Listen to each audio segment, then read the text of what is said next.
Thank you everyone for joining us for this webinar on creating a production and lighting design to take advantage of show limitations and challenges presented by Tess Falcone. My name is Laura Lawrence and I'm the Global Marketing Director at Harman. Just a few things before we get started. Everyone on the call is muted to keep down noise levels during the webinar. However, there is a chat function where you can submit questions to the presenter and they'll try to answer as many questions as possible at the end. This webinar is also being recorded and the link will be made available a few days after the presentation. We do have a number of other webinars taking place over the next few months for audio, lighting, video, and control, and we'd like to encourage you to take a look at the different webinars in our Learning Sessions workshop series on pro.harman.com, as well as visiting Harman Professional University to see our many on-demand and certification courses that are always available to you for free. And now I'd like to introduce you to Tess Falcone, the presenter for today's webinar. Tess is a freelance lighting and production designer from Denver, Colorado. Since beginning her career with theater work in college, she's gained experience with many different types of shows and music, including touring for the past 9 years with acts like Jimmy Eats World, Weezer, and Ben Folds. And now I'll pass it over to you, Tess. Thanks, Laura. Hi, everyone. Thank you so much for joining me on my webinar.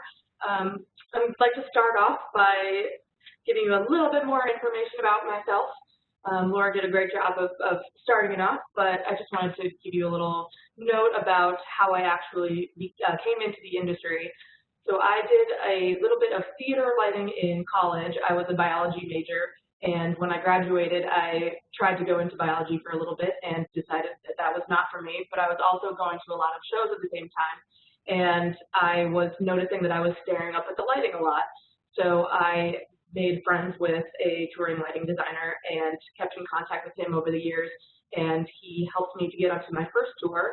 And then I ended up making friends with some bands that were coming in through a venue in Colorado, and I asked them if they would take me on the road, and they did, and the rest is history. So today we're going to talk about a lot of the challenges that I've faced, and more specifically a lot of challenges that my friends have faced. So I'll start by giving you a couple of the challenges that I faced over the last couple of years in designing some big shows. So I'll start with this Weezer design. This was a co-design with my partner, Dan Hadley. And as you can see, this is all one show, and so there was a lot going on it. The show started out, or the design started out with a conversation with the artist where he wanted a crazy beach design that also was a space design. And so I worked for a lot of months on a drawing for that, and then maybe 3 months after that, he changed his mind and decided that he wanted to do these 3 specific scenes. So as you can see up here, this is the first, or sorry, this bottom one over here in the blue is the first scene that we did, and that was the Arnold's Diner from Happy Days. That was a part of one of their music videos from the 90s. Then this top one is In the Garage, which is one of their songs, and also a music video look. And then they also wanted this big rock show look. And the easy option would have been just, okay, well, video, we can easily change the scenes in that. But their last tour had been heavily video, and so I kind of wanted to go in a different direction and avoid that side of it. So Dan and I came up with these periactoi. This was a theatrical thing that is a 3-sided theater flat. So we automated those periactoi and raised them up and then rotated them when it was time to change over the scenes. And I think it was really successful. We had a lot of scenic work, and we had a really awesome crew that helped us change those scenes in the middle of the show during songs. And then there was a moment where the lead singer went out into the audience, and he came back into this big rock show, which is this last look over on the left here. So this was a lot of challenges combined into one. So it was a lot of time constraints because when he made the decision to change it, we were a little bit short on time. It was also just having everything built out by a scenic company, and it was a lot of work, but it was also the biggest show that I had ever designed, and so I really wanted to do a good job of it, and I think that was a successful challenge. This is another challenging show that I designed, and this is Sophie Tucker, which I designed for in 2018. And the biggest issue with this design was that I broke my arm about a week before I was supposed to go out on this show. So it was already a bit of a last-minute design, and I was putting together stuff and getting feedback from the artist and from the production manager and the management. And then I got in a bicycling accident and broke my arm, which I thought at the time was unique, but my friend Lauren Seago has now also broken her arm right before she was supposed to go out with Sophie Tucker. So apparently not so unique. But it was definitely a challenge. We did not have a technician out on the road with us for these shows, and I was supposed to be taking the show out for the first week and a half or two, and then having someone else come in and operate the show for the rest of the tour. But since we didn't have a technician, I was supposed to be setting up everything every day, and so I was carrying a lot of feeder one-handed and putting up truss towers. And fortunately, I was lucky enough to have some really good local crews that helped out at production rehearsals and also at all of our shows while I was out on the road. So that was a very, very challenging show. So for the rest of our time today, I have created a wheel, and I have asked a lot of my friends to give me some good challenges that they have come across when they have been designing for artists, for concerts primarily. And so each of these wedges on here correlates to a challenge, and so I will spin it, and I will go through that challenge, and I will show you some photographs from it. And then once that challenge has been taken over, I have these cute little fun facts that I will put onto that number, so if it is spun again, then I will just give you a lighting fun fact. So let's begin. All right, so our first challenge is challenge number 8, and I think probably the trickiest part of this is going to be just scrubbing through and finding my challenges, so please bear with me on that. So challenge number 8 comes from my friend Gabby Sheff, and the challenge is, how do you deal with an artist who has extreme stage fright and doesn't want to see the audience at all? So it's an artist's emotional limitations. She does not want any, or the artist, excuse me, does not want any lights to be on the audience so that she does not think that they exist, so that she can perform without having any of that weight on her. So this can be really tricky, but also the best way I have found to think about this is in theatrical terms. And I know that I come from a theatrical background, but this is a very good instance for that. So if you think about it, in a theater, very infrequently do you see the audience. So I believe that if you are giving it a more theatrical look, you are using more scenery, you're lighting up drapes, you are lighting up scenic elements, then you would be able to achieve this really easily. Other options for this is just to keep the plane of the proscenium your working space. So if you can do vertical lighting, or if the show could have lasers, you could do some vertical lasers or hanging drapes, those kinds of things, and you can really make your artist feel comfortable. And I think that's the most important thing on something like this. This is a really personal issue for the artist, and I'm sure that it can be really challenging for them to go from writing those songs in their basement or whatever and into this audience that adores them, but also just looking at those, you don't want to disappoint them. So you have to be really understanding of the artist's limitations here. And I think your biggest thing that you want to work on is helping your artist to trust you, and so that you can create this beautiful show together that does not give them any issues.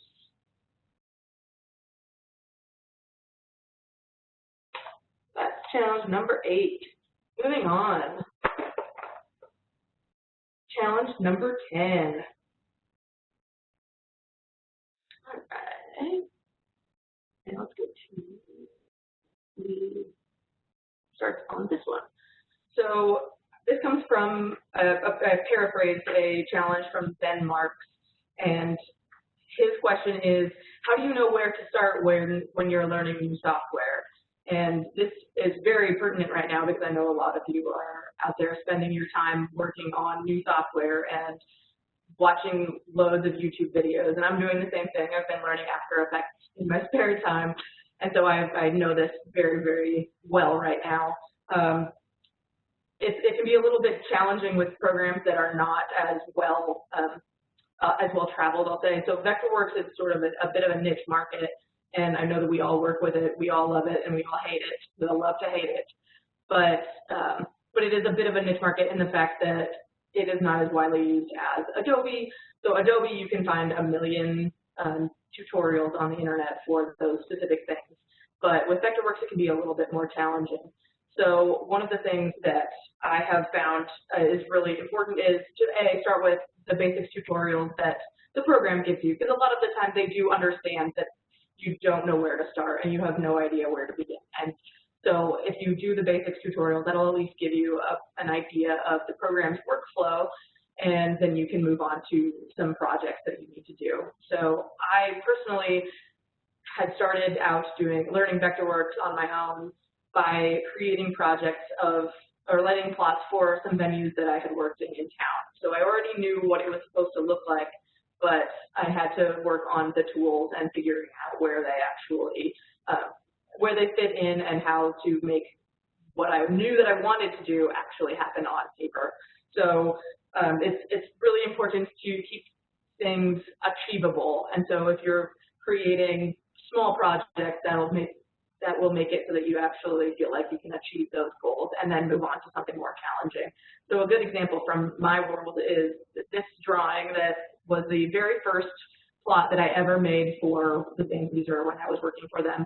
And it's very basic, and it was about, this accurately describes describes my Vectorworks skills at the time. So this was in 2017, and I was just proud to have gotten a very readable and somewhat custom with my business card on the side drawing that I could give to people, and it was just a festival drawing because that was the only thing that we were doing at the time. But I was very happy with this at the time. And then go forward about a year and a half, and this is the drawings that I had created for that show that I had shown you earlier, and we had to create all three of those scenes. So it was figuring out how to represent these to management and to the artist ahead of time so that they would want to do our project.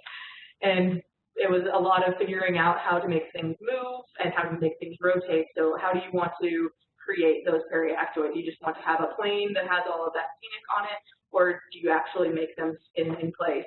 And so we ended up working on actually creating them physically in that program and then rotating them, and it was very, very challenging. And I have come a very, very long way since that first drawing.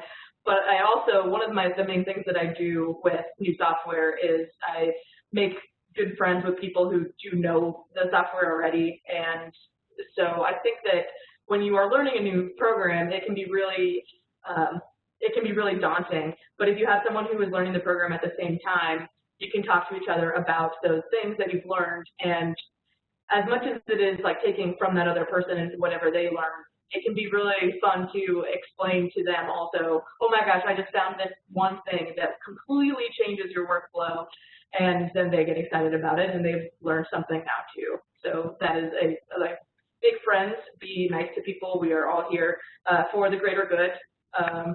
This is a scene from one of my favorite movies, Hot Fuzz, and it's an ongoing joke with some of my friends that we are all here for the greater good. We are all here trying to make ourselves better lighting designers, and we can help each other become that.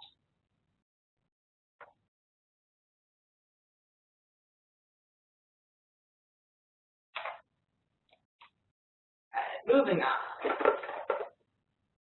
Ooh, too close to call, too close to call. All right, challenge number 2.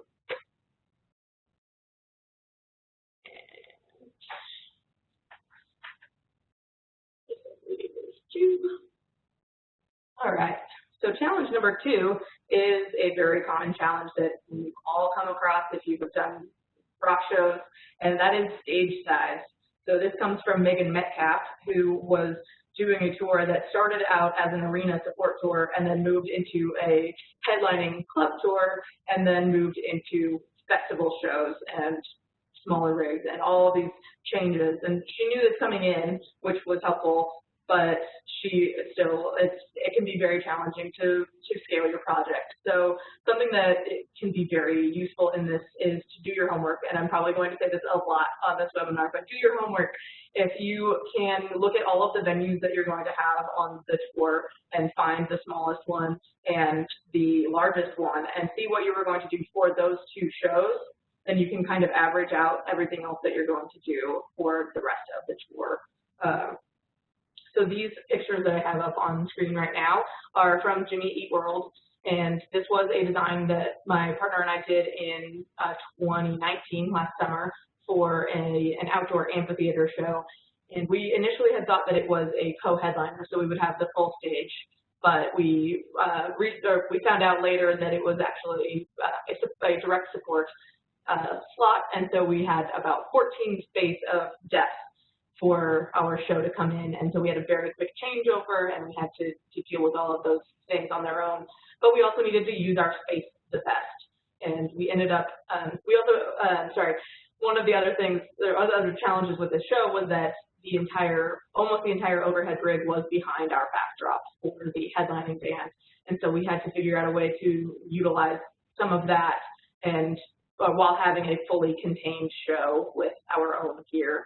And so something that we came up with was a somewhat translucent background. So the letters Jimmy Eat World are translucent, and we could shine gobos through them, and it was really, really neat.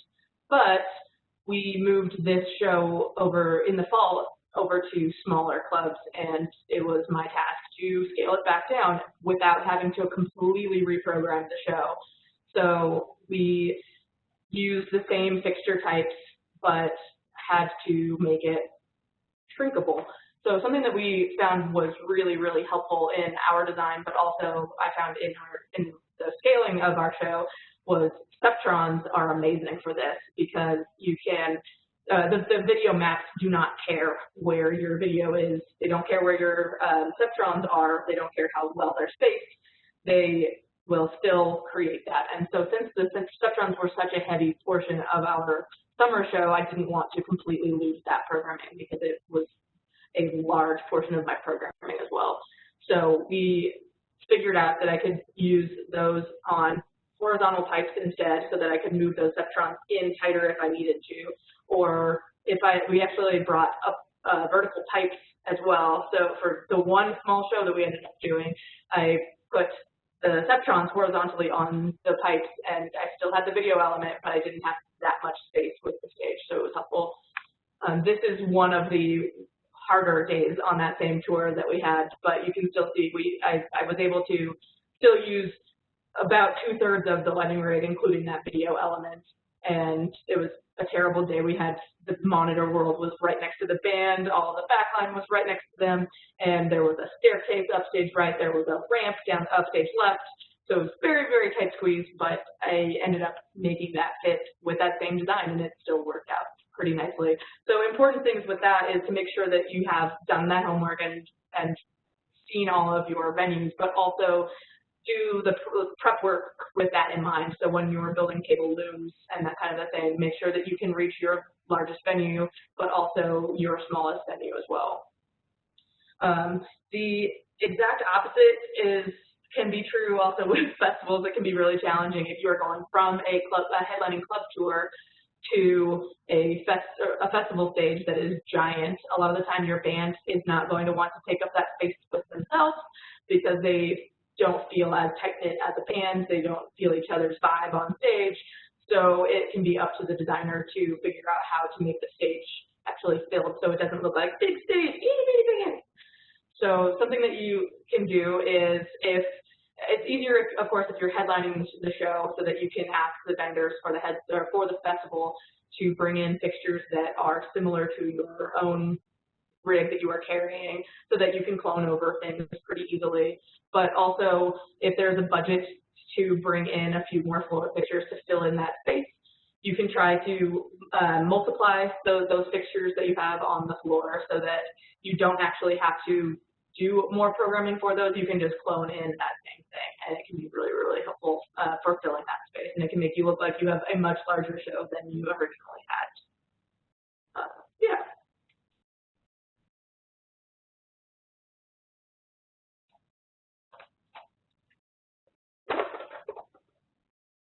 All right, challenge number 4.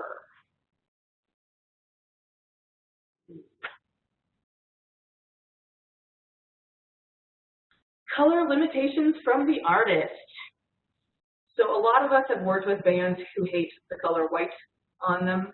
It can be from their times in small clubs where they had really, really harsh white light on them, or they were in that same setting but were seeing photographs of themselves.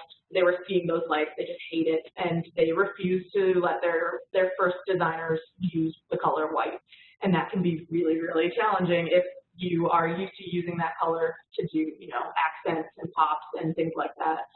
Of course, there are other situations where the artist just wants a specific color palette. So I know that Jack White is very famous for doing a specific color palette for his shows. So that is a completely separate thing on its own. But a lot of this just comes down to talking to the artist and having a good rapport with the artist and management so that you can talk through these issues and find out where that aversion came from in the first place, and also make them trust you. Again, I know that it can be challenging if you are the first lighting designer that a band has had and they've only seen club operators that don't care as much about them, that don't know their music as well. And so it's really just getting down to the heart of that and figuring out, okay, is this something that we can get around? Or is it something that you can get around after a tour? So say you do a full tour and the color, your show is great, you didn't use that color that they don't want you to use, but the artist at that point might trust you a little bit more than before. So maybe you can talk about that and figure out if that's something that you can go forward with, or if it's something that, yeah, I trust you, but also I never want to see that color again. That's totally fine. Artists can be picky. We don't really know the reasons sometimes. That's okay. It's our job to make those shows still as good. So trying to figure out a different way that you would use that color, but with other attributes.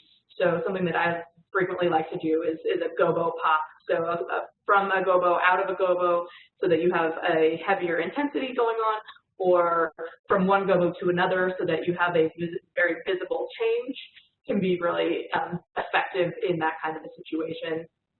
Also, just if you can do an intensity chase or something that can just bring out those pops a little bit more when you would normally use that color, can be really helpful.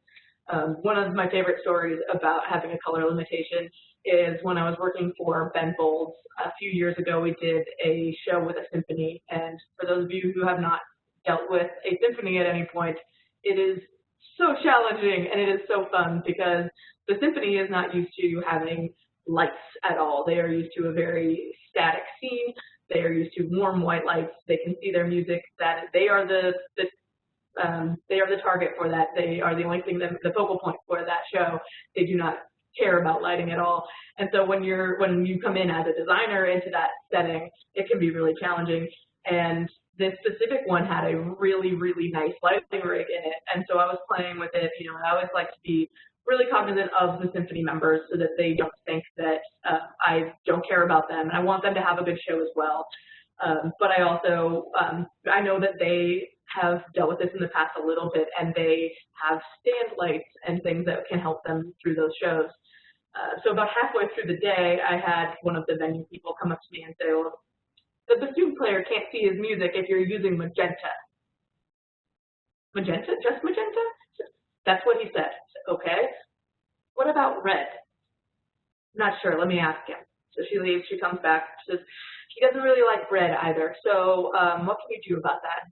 Oh, what about amber? Do I need to skip the entire warm side of the spectrum? Yeah, you might as well just skip the entire that entire side of the spectrum. And I didn't know what to do. I was so bummed out to be losing half of my colors. It can't be an entire, I mean, it could be an entirely blue, green, purple, white show, but I'd really like it not to be.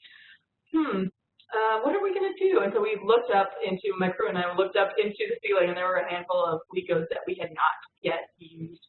And I ended up focusing 4 Lecos with tight shutter cuts just on his music so that he could see his music very, very well. And so we did sound check and everything. And the guy did not say a word, and I was just rolling through colors the entire day, just having a good time. And he didn't care because he could actually see his music just from giving him a little bit more light on that stand. So, you know, sometimes you just have to be creative and not listen to what they say, even though, you know, you should technically listen to what they say. Yeah.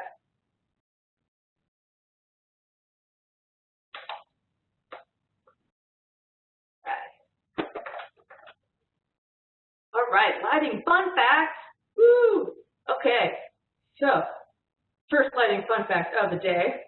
Since we are sponsored by Martin Professional today, we'll give you a Martin Professional lighting fun fact. This is from our sweet Brad Schiller here. Martin Professional was started after Peter Johansson made a smoke machine out of a coffee maker in 1978. Very interesting.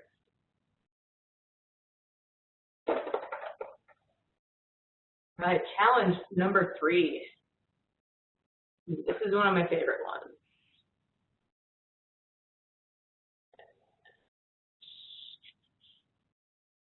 I believe it is right there. All right, so what do you do without haze?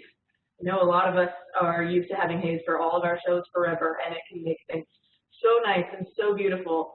So what do you do when you don't have it? Say your artist doesn't like it. Say your artist had a bad experience with it and just will not allow it. Say your artist doesn't trust you yet. These are all things that can happen. It happens very frequently in my life for some reason. I have a lot of artists that do not like haze. It mostly comes down to figuring out what surfaces you can texture with lights. So this bottom photograph, it was my first experience with no haze, and this was a design by my friend Brock Hogan for the artist Matt Nathanson. And I think Brock did a really nice job here of creating some really good textures. He had this aluminum scrim on the back wall that is separated by video panels, and then also some rolling carts that had video as well with a scrim, the aluminum scrim in front of it so that he could light that up as well. So it was just giving him a lot more options. This tour specifically was also an amphitheater tour, so a lot of the audience was looking down on the stage, so you could also paint the stage really well and have some really nice looks with gobos or just changes in color. So these are really, really important aspects of that world. So if you can actually create as dynamic of a show as you would with haze.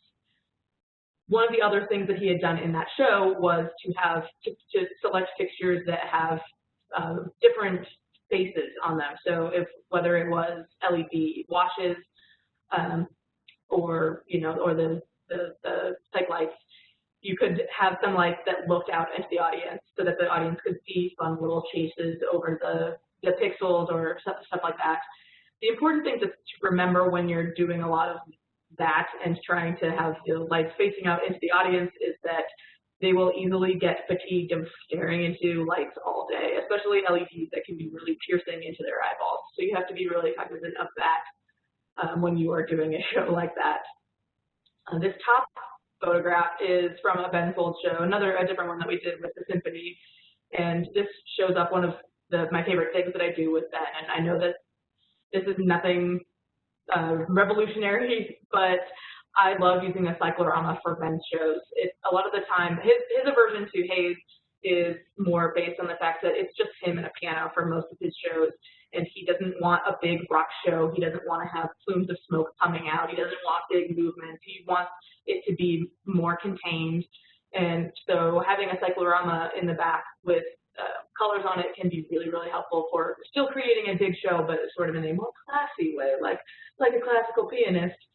And it has been really successful also because you can see it reflects really well off the piano, which can be a blessing or a curse depending on the day. So one of my favorite stories about having no haze was also with Ben Folds, and it came this last year when I had been working for him for about 3 years at this point. He came up to me backstage one day and said, Tess, I trust you at this point. We've worked together for a long time now, and so I really trust what you're doing. So if there's anything more interesting than you're looking to do, if you want to do anything that's a little bit jazzed up, please feel free to do that. And so immediately I said, how do you feel about haze? And he laughed about it a little bit and said, you can use haze, but I have been known to write songs about seeing, or make up songs on the spot about seeing big plumes of smoke on stage. So if you do, and I see that plume of smoke, there's a chance you'll have a song written about you. And that was all I needed to hear, so I have never tried to use games with him again.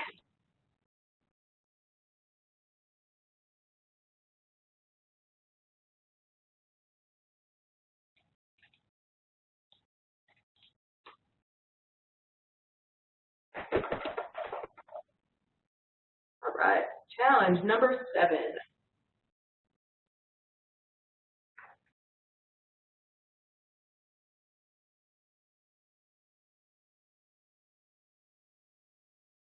Okay, so this challenge comes to me from my friend Chris Brupel, and his challenge is, when you're touring without a flown rig, what do you do about that inevitable day that you have an entirely conventional rig?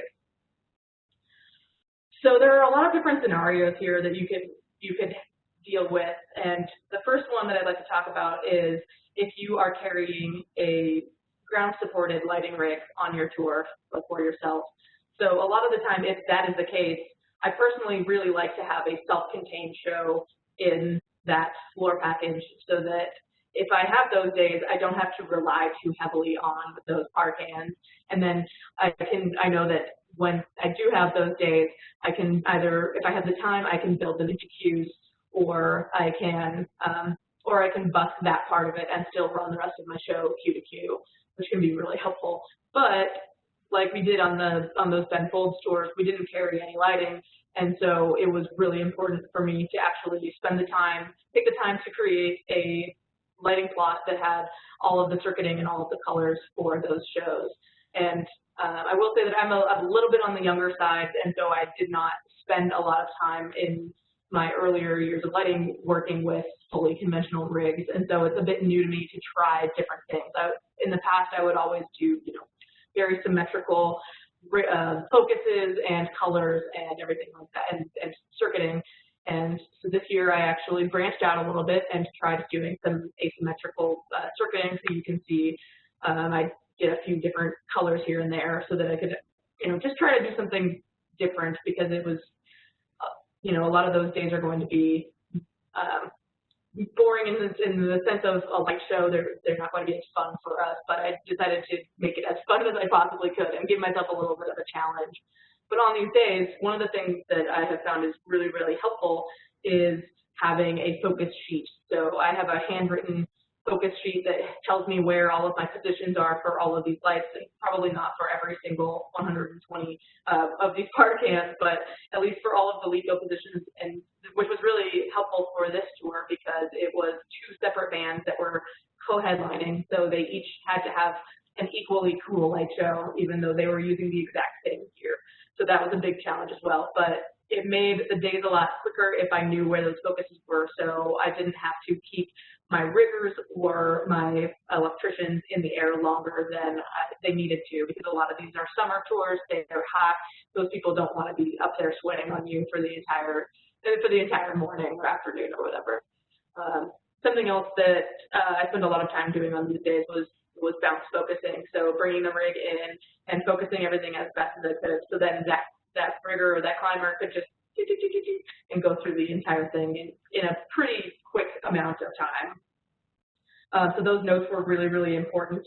I also have started, and this was a thing that my friend Brock Hogan taught me as well, I have started creating a specific layer in my patch. So this is obviously MA2, and I have a patch layer for the upstage dimmers as well as the downstage dimmers, and that helps me keep track of par cans throughout a tour. So especially if I know that I am going to have a lot of par cans on the tour, this way I have 10 fixtures for each color that I am asking for, and then I can just unpack them after that show, and all of the cues that I did, all of the faders that I created for that, or the executor buttons that I created for that, that all stays in there, so that the next day I just take the new patch sheet and plug in those conventional fixtures, and it saves myself a lot of time.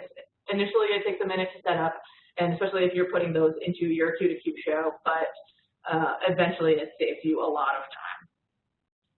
Something else that is challenging with touring without a flown rig when you're on these conventional days is also just not having the fixtures that you want and being sad about that. And so something that I have found is really helpful, and again, I'm going to say do your homework, is when you have talked to your promoters ahead of time, or the vendors who are providing for that day. So something that we ran into on these tours a lot was that they did not have enough LECOs to hit all of my band positions because there were so many. But because they were already bringing some LECOs for us, a lot of the vendors were very, very kind about saying, okay, well, you asked for this 2 weeks in advance, this is fine. It's like it barely touches the budget, so the promoter doesn't care. They're not losing money on it. And we even had a handful of days where if we talked to them, we could ahead of time, they'd say, well, I have some movers that aren't being used that day, so we'll just throw on a handful of movers for you too. So it can be really helpful to be nice as well. They will be much more willing to bend over backwards to help you have a successful show.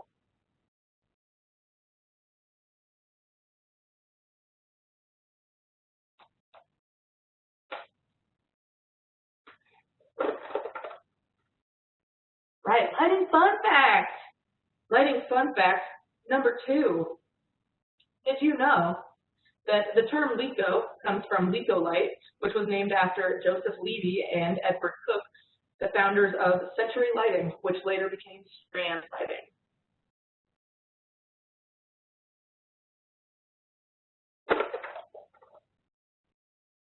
All right, challenge number 6. Ooh, this is a related question. So this is also from my friend Chris Ruppel. It also has to deal with touring without a flown rig. So he asks, how do you keep track of your necessary overhead fixtures? This can be really hard to deal with sometimes when you have a lot of venues that have really unreliable rigs. And I'll say that's one of the most important things to take into consideration. So when you are doing your homework and learning about all of your venues, you need to figure out what the level of reliability is for your overall lighting rig that the house will be providing to you. So if you can rely on having a handful of movers, then you can do some programming for those movers and have that pretty much every day or almost every day. But if you don't have reliable house fixtures, then maybe you want to be more self-contained within your own ground-supported rig. So whether that means you are taking truss towers that have somewhat more elevated fixtures, or even if you are bringing in fixtures to hang on a local truss.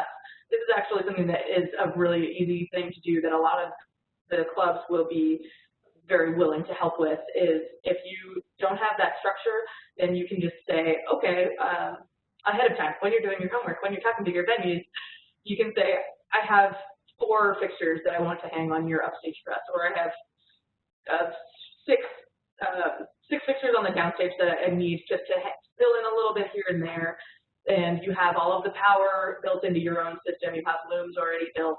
A lot of the time, the venue will be really willing to help with that kind of situation. And of course, there will be days when you're in a small club that has a crazy high trim height and the trusses don't move and the ladder is only half as tall as the trusses, and you won't be able to do that. But again, if you're doing your homework, if you are talking to the venues ahead of time, venues know their challenges better than you ever will. And so they were usually willing to say, okay, we've done this before, but it has been an issue, or this is really easy for us to do. We've got you covered, no big deal. This also comes into when you do actually have a reliable, a consistently reliable house rig on a tour. I think when you're programming, it can be really important to keep things simple with those fixtures overhead. So if it's a key light on a band member, that's easy. You can just, if you don't even have to do anything crazy with that, but keep it simple. So if you have a crazy animation wheel thing that you want to do, you're not necessarily going to have that every day, but you can do, like I said, a nice little go-go flip or even color changes. Just make sure that you're doing that homework and figuring that out ahead of time. I also, when going back to my focus list, I also keep a checklist every day when I'm on a tour like that of things that I need to hit in my programming. So I keep everything in presets because it makes my life a whole lot easier when I am doing effects that are preset based. I can just update that preset and say, okay, well, I was going from Gobo 1 to Gobo 2, but now that Gobo is doing a crazy shake and I don't want it to, so we'll just update that preset and that will update all of the effects. So then I keep that checklist of, okay, I need to check all Gobos. I usually check all Gobos anyway because the Gobo shake has killed me so many times, and that is the one thing that I don't want to have happen in the middle of a ballad, or you have in the middle of a ballad you have a really, really fast prism spin because your last spin you had the prism values inverted from what yours is today. So things like prisms and gobo spins and gobos just in general, I check those every day, but also focus positions or very specific colors if you need those. So yeah, keeping it simple and programming everything in presets can be really, really helpful in keeping those overhead fixtures helpful in your day-to-day.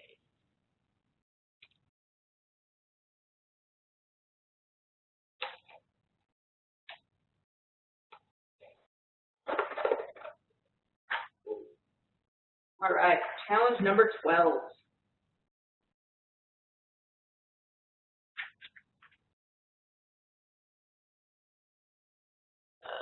All right, this is very, very important right now. So this challenge comes from Corey Mattinen, and he's asking, how do you motivate without a deadline? So right now, when we're not doing shows, how do you make yourself do work? How do you better yourself in that time?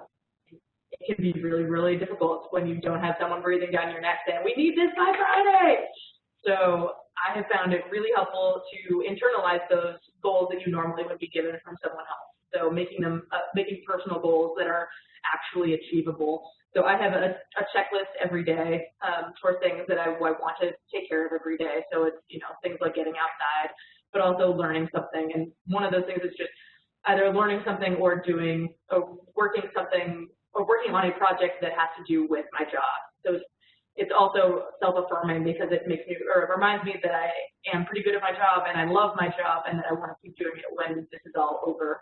And so that is my most important thing, is just keeping myself on those checklists and saying, have I done this today? Have I done this today? It's also important to just vary your tasks and change it up every day. So if you're doing something with After Effects one day, then you do something with MA the next day, then you do something with Vectorworks the next day, just changing it up. I also think that it can be really important to take advantage of opportunities like this. So if you have an opportunity to do a challenge or do a project that someone else that doesn't necessarily pay, but can help you in your career and also just help you become motivated again and give you a purpose, it can be really, really helpful.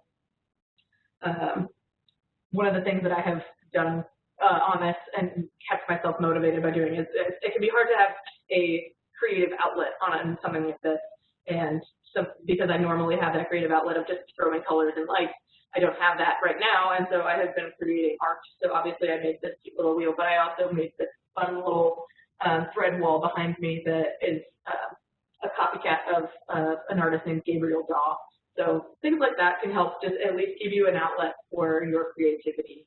And it is important to do that because we are artists and we want to maintain that artistic juice that's flowing.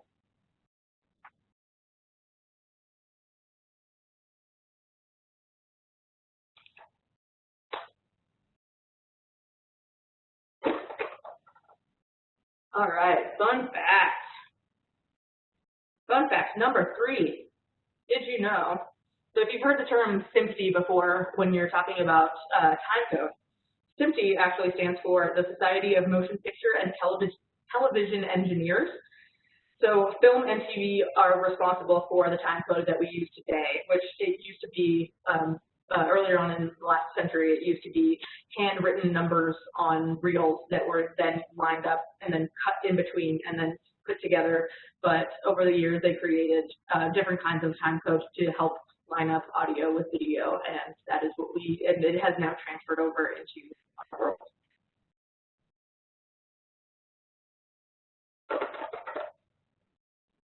All right, challenge number 1.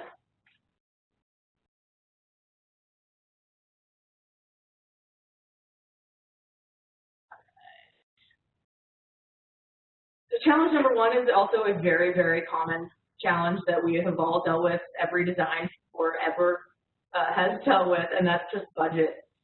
So everybody has been talking, or everyone that has designed a show has dealt with someone coming back to them and saying, oh, this is really nice, but it's too expensive. So a lot of the times that we are figuring out how to fit into budget, we're also figuring out how to maintain the integrity of a design that we really like. So when I was discussing this with my partner, one of the things that he said was creativity does not come from abundance, which I think is a really important thing to remember. So what can you as a designer do with a rig that is, say, 12 fixtures instead of a design that is 200 fixtures? How do you figure out which fixtures you need the most? So a lot of the time you have to talk to the artist and have that rapport with the artist and management and say, okay, what are the important things to you about this design? And so my example for this is my Sophie Tucker show that I did with a broken arm. And it was the first time that they had carried any production at all. And so they didn't really know what they wanted, except that they wanted a jungle. And so I created this mini jungle, this mini UV jungle for them. And so they wanted to have all of the scenery, all of the greenery, and they also wanted things to be lit up with UV because there are a lot of UV elements in it. And then they also have this book tree, what they call a book tree, in the middle of the show, and it is a bunch of MIDI triggers that is very, very central to their show. And so that was a big thing for them, was making sure that that is well lit all the time. And so I took that down. Okay, if that's the top of our priority list, then where do we go from there? And for a lot of this design, I really wanted this new light that had just come out, and it was the coolest thing, and everyone wanted it, and it's really expensive. And I had to kind of talk myself down off of that ledge for a while because there was just no way that it was going to fit into our budget. And the band kept wanting more and more fixtures, and so I had to keep talking down and saying, okay, well, these are the things that we need, but these are things that we can sub in that are a little bit more practical for our uses and also still will hit a lot of those check marks that you need. Something that can be really budget friendly is scenery. So you don't necessarily always need a bajillion fixtures for your show, but if you can have really interesting scenery that you can light with a few fixtures, it can be really budget friendly. So that's one of the things that we try to do here. Also, something that I'm sure that the video people or my video friends will be really sad about it, but a lot of the time, if you have a tight budget, you'll have to cut budget, or you'll have to cut video because it is the most expensive thing that that exists on tours that are this size, and it can be really, really challenging for your budget to have that video element in there. But then you can also, if the video is really important to the band, then you can also say, okay, how else can we achieve those same goals? Can we use a projector, or can we use Ceptrons, so you can use half of the number of pixels, but also make a more interesting design out of that and out of those pixels. Yeah, those are some good talking points on budget.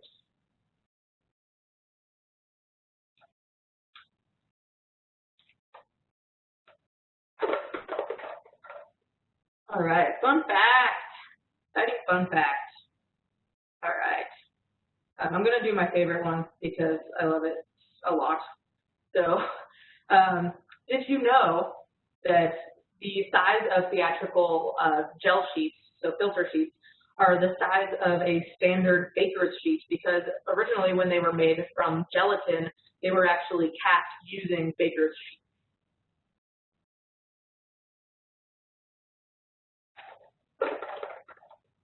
All right, it's going to be hard to get down there.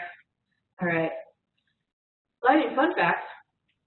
All right, did you know that dichroic filters that were often used in lighting fixtures to color the fixtures were originally developed in the 1950s by NASA, who used them for space visors and also for spacecraft windows.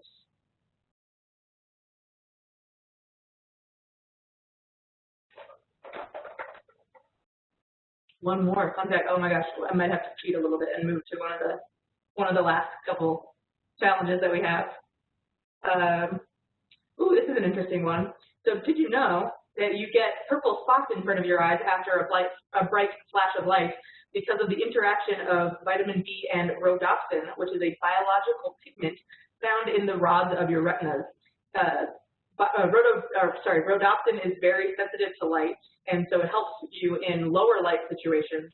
But then when it is exposed to light, it photo-bleaches itself and takes about 30 minutes to regenerate. So you have those little spots in front of your eye.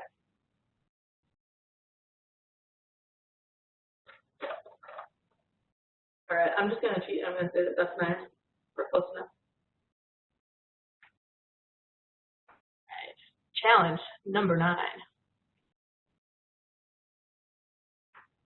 So challenge number 9 comes from Michelle Serrano. And she wants to know, when you're programming a show with specialty lights that have onboard effects or effect macros and color macros and things like that, how do you program with those when you know that you're going to be on festivals or on B, D, and D, and F, G rigs?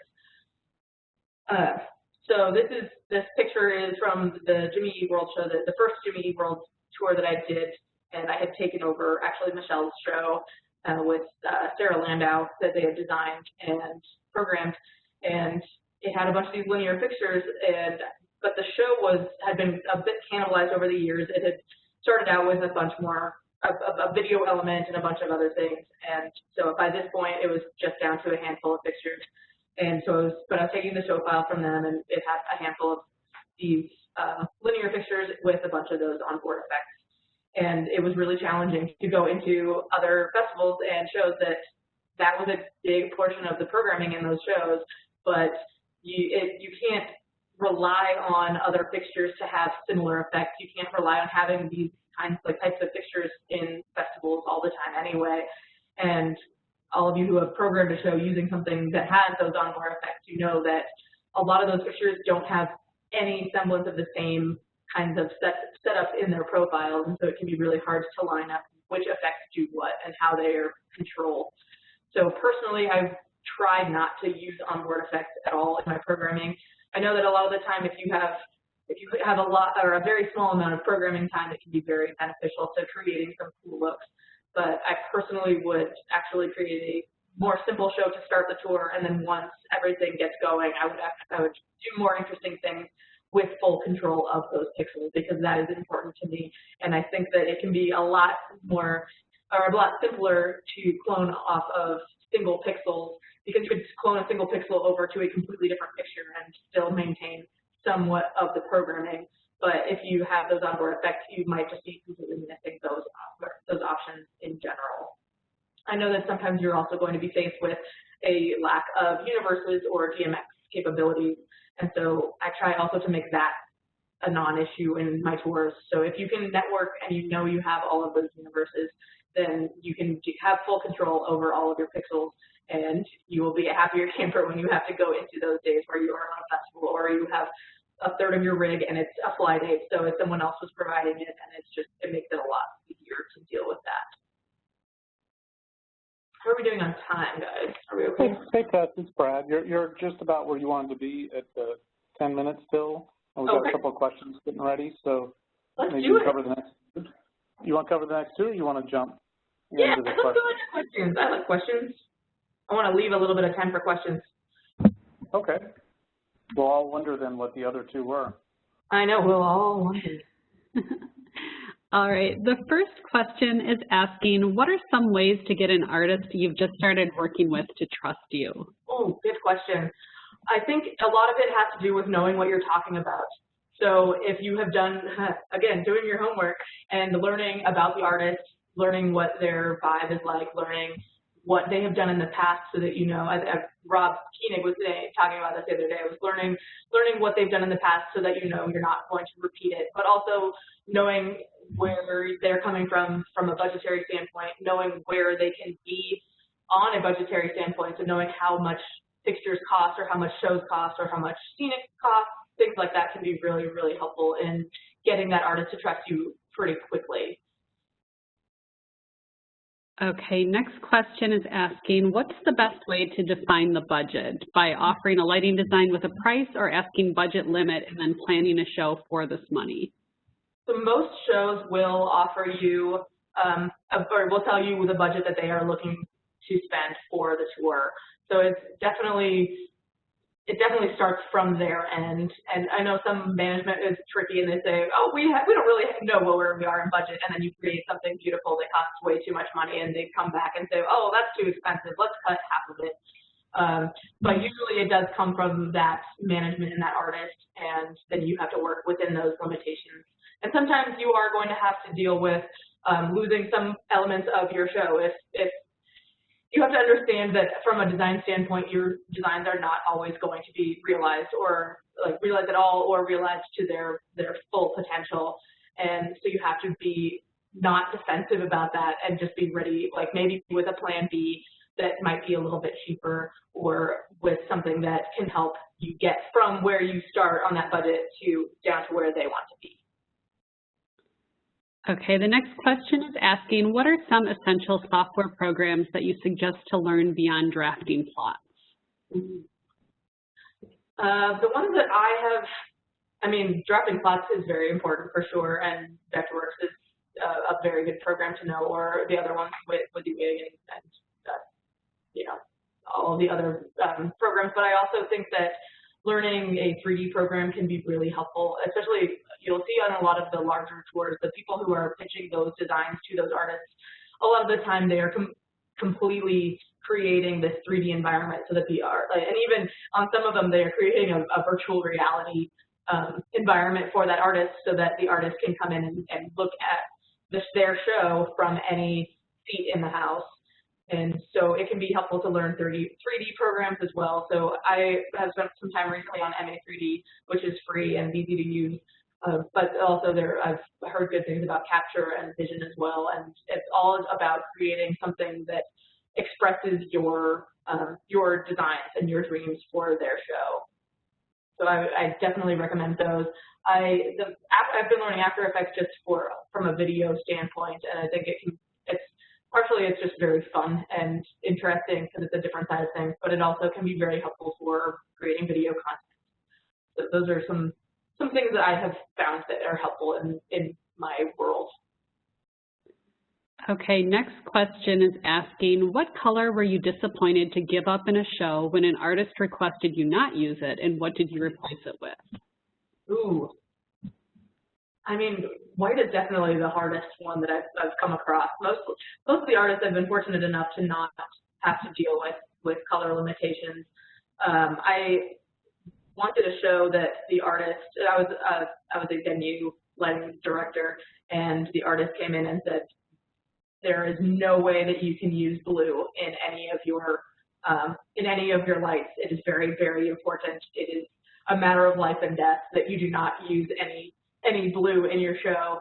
And that was really a scary thing to hear from somebody who you're doing their lights for, but also a very, very challenging show. And I didn't necessarily replace that with anything. I tried to stay away from blue shades as well, so I took away most of my purple shades. But it's just, okay, here's your range. Are you going from white to amber to red to magenta, and just figuring out how else to make that feeling that you would if you were using that color.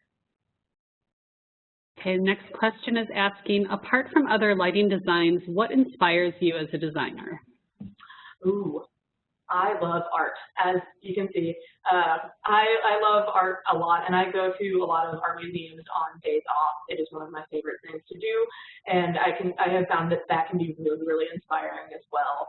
And especially, like, I went to an art museum a few months ago, right before this all started, and it was a light museum, and it was incredible.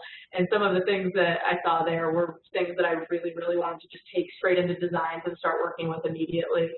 So that is my biggest point of inspiration, for sure. Okay, next question is asking, many of your examples did not make use of video walls. Is this coincidental, or do you try to avoid video walls in your designs? Probably most of it is coincidental.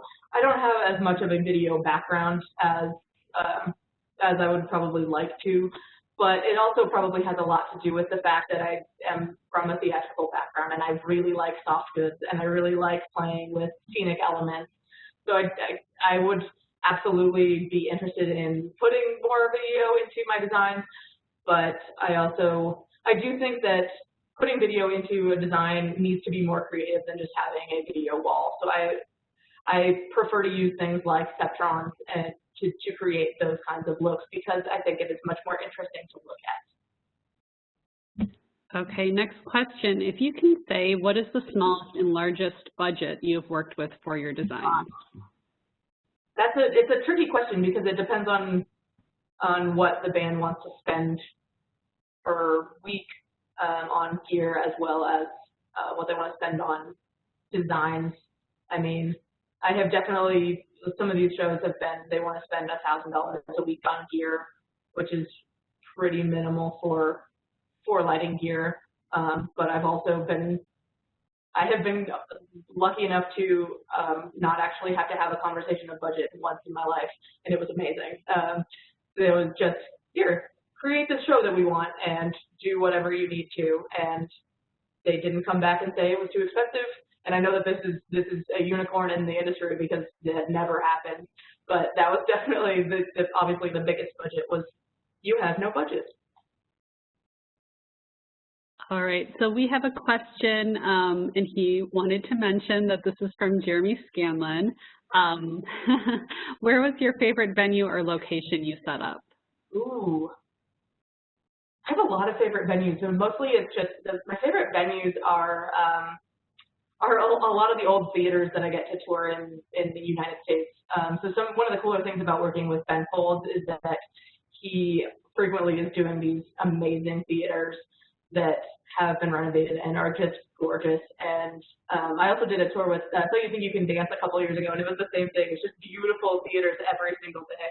And it was a big change from doing, dirty rock clubs or arenas or amphitheaters, because it was just, like, the architecture was beautiful, and it was just it was very nice to work with those crews as well. And so those are definitely, I'm not going to pinpoint one, but I love working with those. Next question is asking, can you provide us with one more fun fact, please? Sure, okay. Let's find a good one.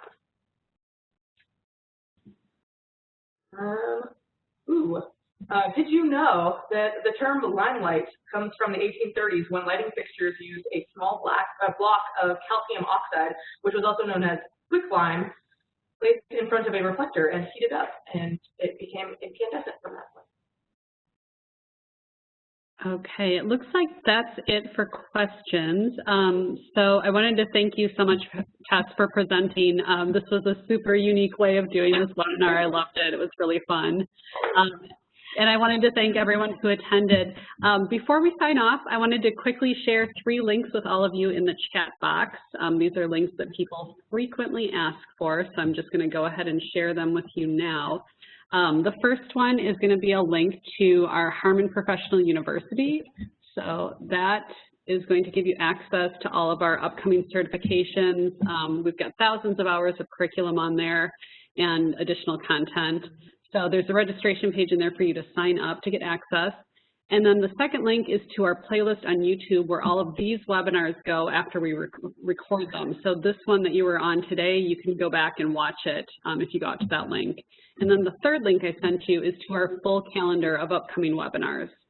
So thank you so much for attending, and I hope everybody has a fabulous weekend. Thanks, Tess. Thank you, guys. Thank you. Thanks, Tess. Thanks, Tess. Bye. Bye, guys.